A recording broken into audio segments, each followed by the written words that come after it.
Maranatha, my PBC family and friends. Pastor Brian here with another quick bite, living the word. Today our word is going to come from Proverbs chapter 14. You've probably read this before, and I might even have spoken about this before, but there's something the Lord put upon my heart this morning about this verse in particular that made me think about this in regards to NBT, as actually an example with our neighbor Bible time going on right now.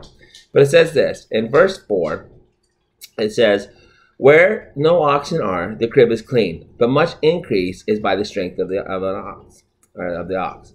And now, Miss Shawn and I kind of use this as a little bit of our ministry philosophy, right? It's like, don't get upset about the church getting dirty. Don't get upset about the work that there is like that, because here's the point. You can have a perfect building, a perfect church, and perfect, everything in order and all that, and nobody there. Or you can have things kind of chaotic and crazy and people there. And we'd rather have people there, right? We'd rather have much increase of the ox. And so we'd rather have the people around there. Honestly, it's kind of the same way in my home this week right now, which is we have some guests here for MBT. We have the evangelist here for MBT. We're loving everybody being here. But there's a little bit out there you got to go, okay, you know what? It's going to be a little bit crazy, and that's all right. It's a little bit different than what we're used to, and that's okay, because we'd rather have the oxen here. We'd rather have the people here than to not have them here.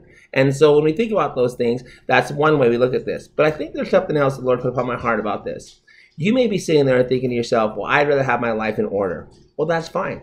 So you choose to stay kind of shelled up in your own little world, not reaching out, not doing anything, but you're alone. There are no oxen with you. You are out of the stable and there's nobody there. What would you rather have? Have the fellowship of the other people in your life and have people around you to support you, to love you, to lift you up, or to be out there as that lone wolf, so to speak, with no ox around? Well, I hope you're like me and rather have much oxen and allow the joy of the Lord just to be poured over you from those oxen around you.